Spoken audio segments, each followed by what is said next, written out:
Я думаю, нам уже пора начинать. Good morning. This session is going to be in English, and there's one speaker is going to talk in Chinese. So if you haven't taken any, the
himself says that he's not an artist and he's not necessarily interested in the question of what art is, what art can do.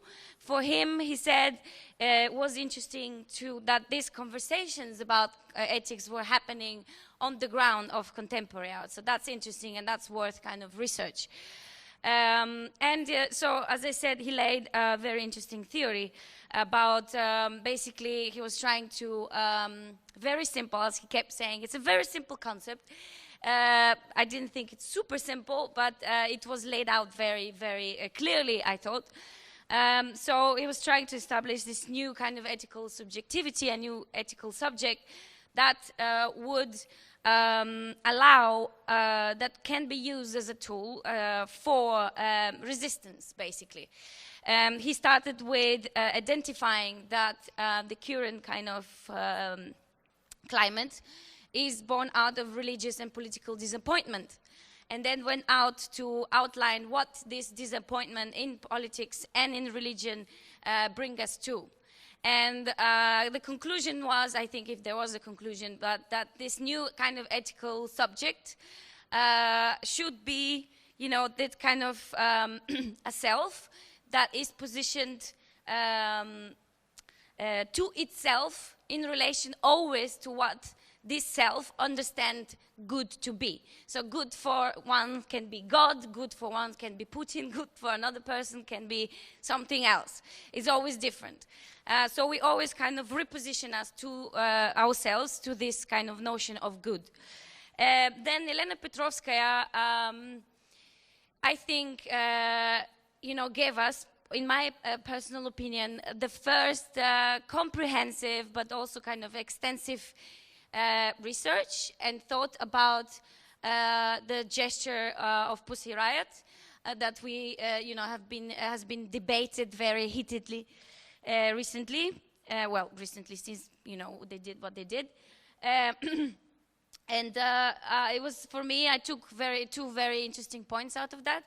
At least one is that she proposed that she said what they did actually was not heroic, but not heroic in the sense that it's the same as breathing, as the same as eating, the same as drinking water. So it's a gesture that cannot be taken out of the everyday now in the current state. So this is you know, what is the normal thing, kind of normal reaction, if I can put it that way. And the other thing is, she said, maybe this is the first example of actually a combination of artistic and non-artistic action, and can be kind of considered in that light. And then Astio Mosquito, you know, I was actually very happy because he's not a theorist, he's an artist. So we intentionally kind of combined him with these heavy thinkers because we thought it's important to actually end on an artist's view of what ethics can be. And obviously it was very, you know, broad and very kind of artistic, and but very interesting. Okay, so the second session was, very briefly, we talked about, we thought it's very important first to start with the Russian experience. And we went through basically the Russian avant-garde through examples of collective actions, like a reinterpretation of the work by Stas Shurby was very interesting. Then we talked about, Sasha Obukhova talked about Alexander Brenner, who's a very controversial artist. And then we had a very interesting discussion. Ludmila Bredihina was very important. Talked about ethics and performance art, but especially about performance art through the issue of gender, which I think is a research that is very, very important to start and to, you know, continue here. And we ended up on a very heated discussion last night. Moderated by Victor Miziano, and so everybody from the first and the second session were present, and they responded to each other's kind of theses and each other's thoughts.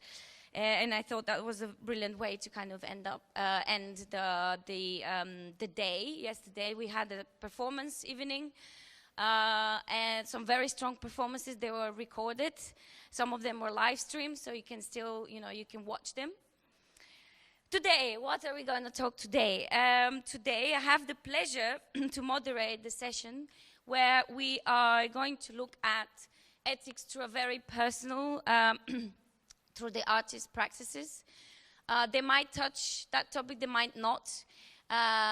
We have Tanja Ostojic, we have Sundong, we have Laura Lima, and at the end we have one person, Magda Lipska, who is not an artist. She's a curator in Warsaw in Poland. But what she is going to talk is about the kind of Polish art scene, the Polish performance art scene historically, but always in kind of in relation to what is going on today. So I have, with no further ado, I have the great pleasure to invite Tanja Ostojic on the stage. Tanja is an independent performance and disciplinary artist and cultural activist based in Berlin since 2003. Ostojic includes herself as a character in performances and uses diverse media in her artistic researches, thereby examining social configurations, power relationships, feminist issues, migration, economic and biopolitics. She works predominantly from the perspective of the migrant woman, while political positioning, humor, and integration of the recipient define approaches in her work. Since 1994, she has presented her work in a large number of institutions, venues, and festivals around the world, including very recently Economy at the CCA in Glasgow, just 2013. Tanja Ostojic embodied Politics Agency at the Skuj Gallery in Ljubljana in 2012, called The Witness Roma Pavilion at the Venice Biennale in 2011. And I'm going to stop here because it goes on and on and on, but I think it's more important to hear Tanja in person. Tanja, please, welcome.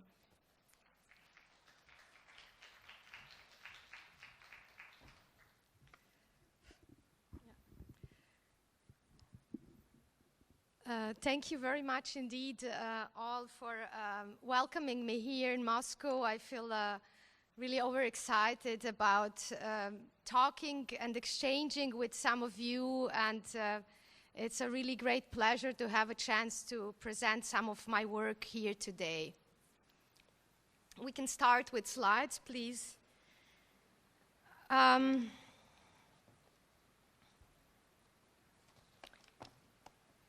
Yeah. Slides, yeah? Contemporary art, as I see it, is an interesting field of research, reflection, communication, exchange, and criticism within contemporary society. I think that openness towards the use of diverse media in contemporary art is one of the crucial tactics that allows the artist to be more precise, more specific, and to really grasp the topic in the way it deserves to be approached regarding its specific context and target audience. Merging different disciplines and different layers of reality in the arts helps to cross the boundaries of strict professionalism, which could, of course, risk being counterproductive, and enables further development of new models. For my art practice, I have consciously decided to abandon the production of one-off artworks in favor of developing a series of strategic projects that span a period of several years. This position gives me opportunity to engage in a much more consistent and deeper analysis and development of the issues of concern in my artwork. I decided to start here with a couple of works from my Strategies of Success Curator Series projects that examine position of power and its relation to the sexuality within the art system. It is critical about the art system itself, both from the power relationships, but also in the terms of economy of art production within and more complexly. I'm as well working, we established in 2007 Art and Economics Group that has quarterly forums that examine political economy and economy within art and art models that give new economical models. So back to the strategies of success, I was inspired yesterday to show something, a piece that when Harald Seemann invited me to take part in the Venice Biennale 2001, I proposed him a project that I explain was inspired by Brenner's piece that we have seen yesterday from '97, the dollar sign on Malevich. So the black square on white is a public hair on my Venus Hill, reconstructed from personal space photo series for the 49 Venice Biennale. Only Mr. Harald Seemann, director of the Biennale, will have the right to see this hidden Malevich in order to declare it an official part of the exhibition. I will be elegantly dressed, his angel escort, during the opening days of the exhibition, and my work of art will be hidden. So I decided not to show anything in the exhibition of the Biennale because of this economy of the Biennale, and I decided to involve Harald Seemann, who was the icon of curatorial power and the most loaded name in the whole curatorial world. Next slide, please.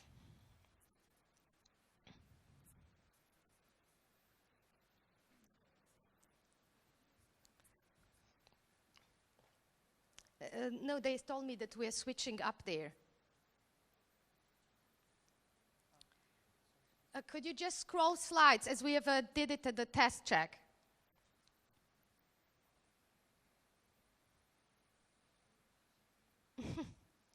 Okay, preparations. So at the Venice Biennale 2011, I did another work that is entitled I'll Be Your Angel. And there I performed the escort to Harald Seemann for 3 days. I was elegantly dressed by haute couture from Christian Lacroix, and the strategy I applied in this performance was a strategy of over-identification. Next one, please. Yeah. So I accompanied him during the opening days, press conferences, dinners. It was a very demanding performance, I have to say. Another performance in this series was done just a couple of weeks later in Rome. Where else? It was entitled Be My Guest. And there I had an elegant dinner and erotic jacuzzi bath with Lodovico Pratesi, the chief curator of Fondazione Adriano Olivetti, and another art critic from Rome. Next slide, please. Yeah, that's the dinner setting. Next one, please.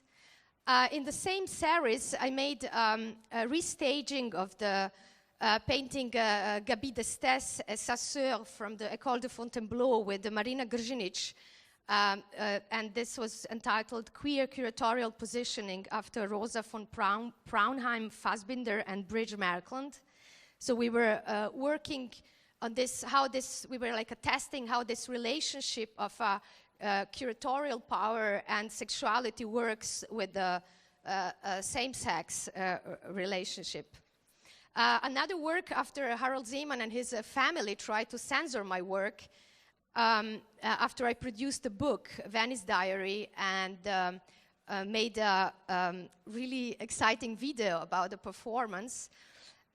So my reaction to this try of censorship was to produce this installation that says, this is exact amount of condoms that I used during my career in order to serve curators who helped me becoming famous, with 352 condoms.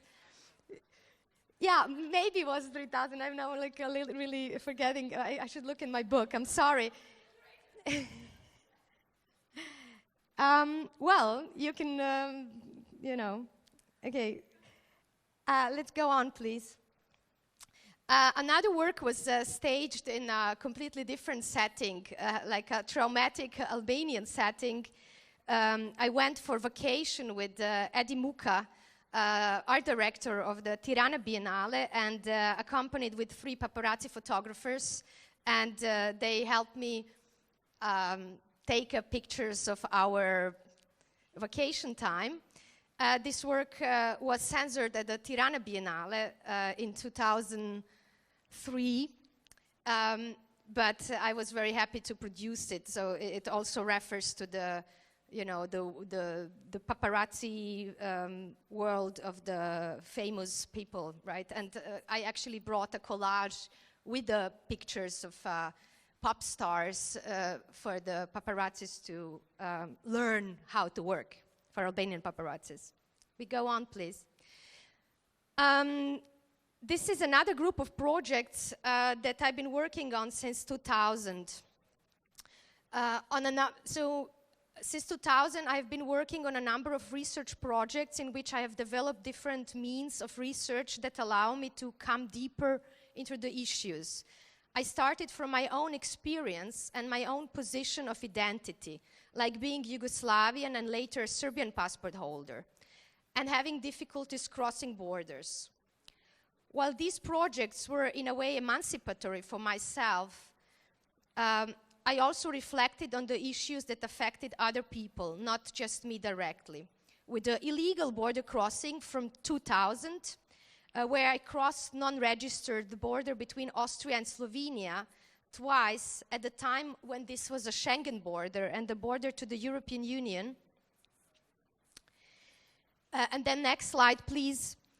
In the waiting for a visa that was done it was 6 hours long queuing action in front of Austrian consulate in Belgrade without results, because at noon they closed the embassy down, and still I was between 100 people that didn't manage to get in.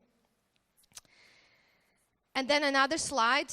And looking for a husband with the EU passport, that was a project I done from year 2000 to 2005, when actually I published an ad looking for a husband with the EU passport.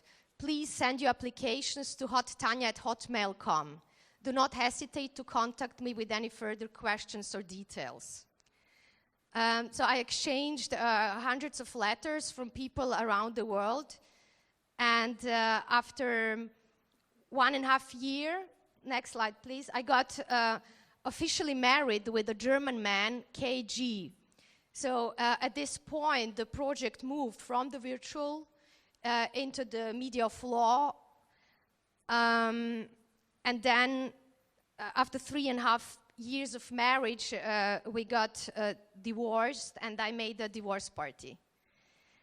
The marriage, of course, this is Photoshop picture that groom made. The wedding itself didn't have a party, and the only wedding gift I got was a big bread with a map of Europe, shape of Europe, that I had to eat all. This is the way I present the work, with the video of our first meeting, very important visas on the other side, and some of the letters with candidates. There is as well a wedding book in which I collected letters from the candidates, actually exchanged letters, and as well some other people's stories from their marriages, or their marriages for papers, or how they were checked and controlled by immigration offices. Now stop, please. No, it's all right. You can put the next and then stop, please. So in this project that I just showed previously, I could experience myself in the Crossing Borders series, how it is to be on the non-desired list by applying the strategies that migrants have been forced to use and develop for decades in order to transpass the borders. It was precious that I could speak through my own art practice, from my own position, and that the personal experience that I had could reach people in a way that they could identify with me and the troubles I went through, and detect the mechanism of exclusion and biopolitics of the European Union that affected people's lives. On the other hand, coming from the European continent, I could not speak about how it is for people of color or people from difficult social backgrounds, or how it is to cross the Mediterranean. And so, in the later projects, I interviewed people who had these kinds of experiences. Here you can see the work after Courbet, L'origine du monde, the origin of the world. The painting was in 1880s. Now it was for hundreds of years hidden in the private collections, and now is at the display at the Musée d'Orsay in Paris. I have posed in the same position as Courbet's model, but wearing the underwears with one early European Union flag. And my idea was to criticize the biopolitics and the praxis of checking the warmth of bed sheets in the marriages between EU and non-EU partners. Next slide, please. The work was shown in December 2005 at the rotating billboards in Vienna, at the moment when Austrian Prime Minister was about to overtake the chair of the European Union. But due to the large media scandal provoked by a yellow press of Austria, the work was censored as pornography. Can we see the next slide, please? So even the work was removed. It stayed for a really long time a subject of discussion in the media, art circles, and even the politicians in Europe were like calling Europe the female world. And here you can see one nice caricatures that I choose to show you. You can see on the left side Austrian politicians naked, and that's called art. And you can see them in EU underwears, and that's called pornography. Next slide, please. So, so the biopolitics and economization of every aspect of our lives due to the neoliberal world order is one very important topic for my work. I'm trying to add to the knowledge and to provoke sensibility in the cultural sphere of and to the sum of the issues that are dealt with within the world of advocacy. My art practice is as well highly referential in the field of theory, like migration theory, for example. So theoreticians, sociologists, and politicologists often use it as an example of such problems.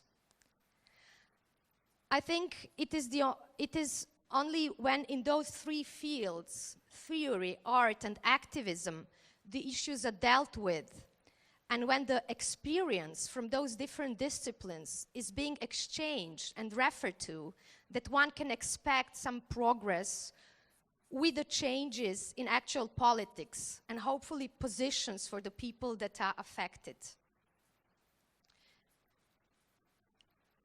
The main work I wanted to show today is entitled Naked Life.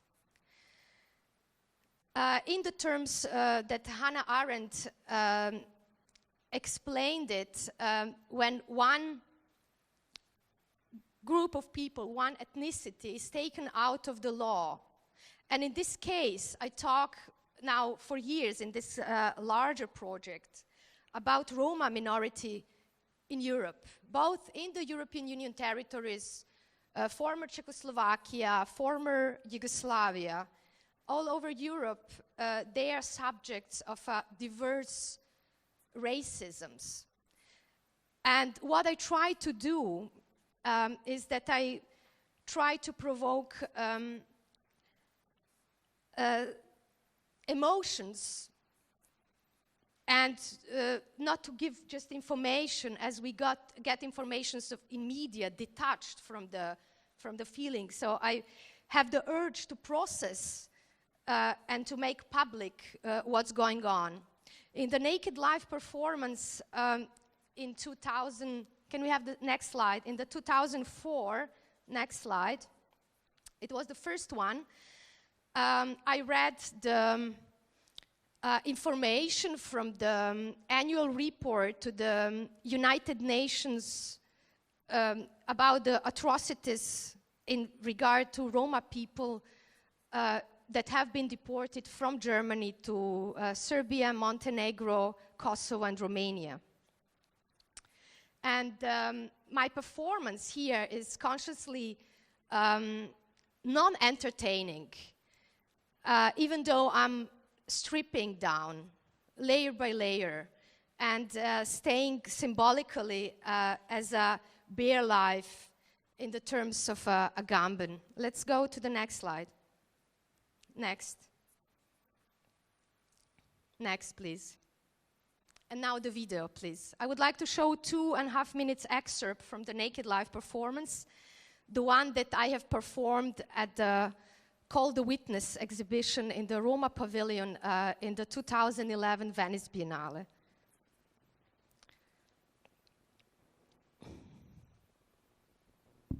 There are 3 versions of this work so far, and 2 of them are online. The third one was done recently in France, and it's in French. These 2 are in English.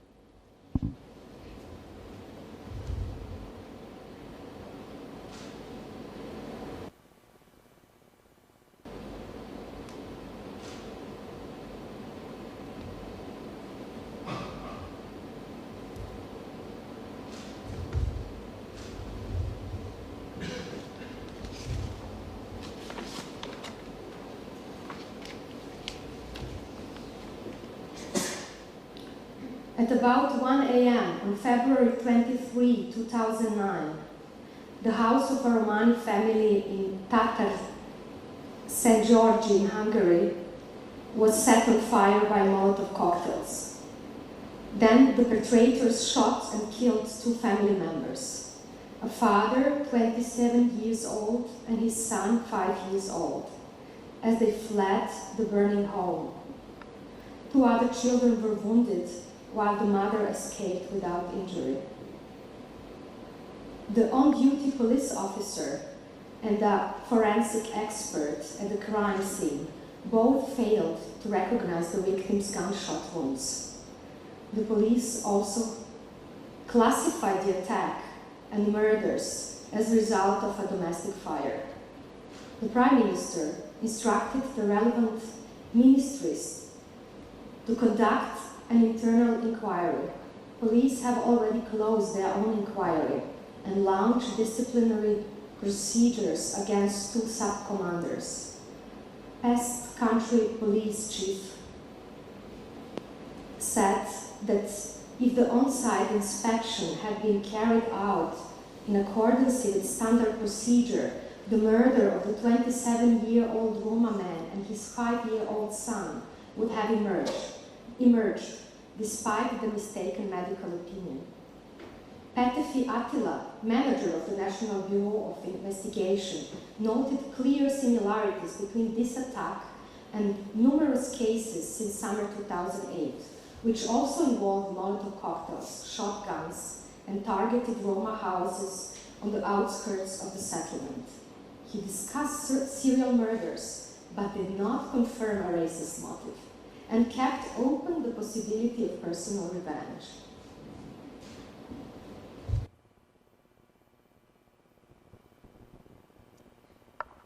Thank you. I will now try to slowly close. We could see another slide. So to try to close it slowly is, so I think in the case of Roma people, we don't have only just one slide back, please. So when we talk about the racism against Roma, I think it's a very specific type of racisms that it's not just linked to the ethnicity issues, like a kind of skin color issues, but it's really directly linked to the neoliberalism, the fact that this defined as a different Roma communities are actually not being able to be economized to such an extent that is demanded by the society nowadays. And for this reason, they have been deported, expelled, discriminated by law, French law, European Union law, and also particularly vulnerable to the racist attacks in the local communities where they live.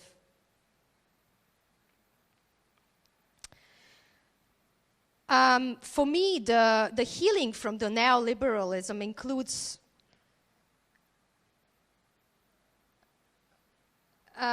regaining emotions and the non-religious type of spirituality. I'll just show 2 brief slides from a work, Misplaced Woman, that is an ongoing project that is collaborative and delegated performance. This one was done in La Grande Escalier de Gare de Saint-Charles in Marseille this year. It's a performance in which I take out all my clothes, everything out of my suitcase, about my porte-monnaie, and take everything inside out. You can visit the website of the Misplaced Woman, and you can also collaborate if you're interested. It's about this force of surveillance and the force of security that we are exposed to since a decade. Thank you.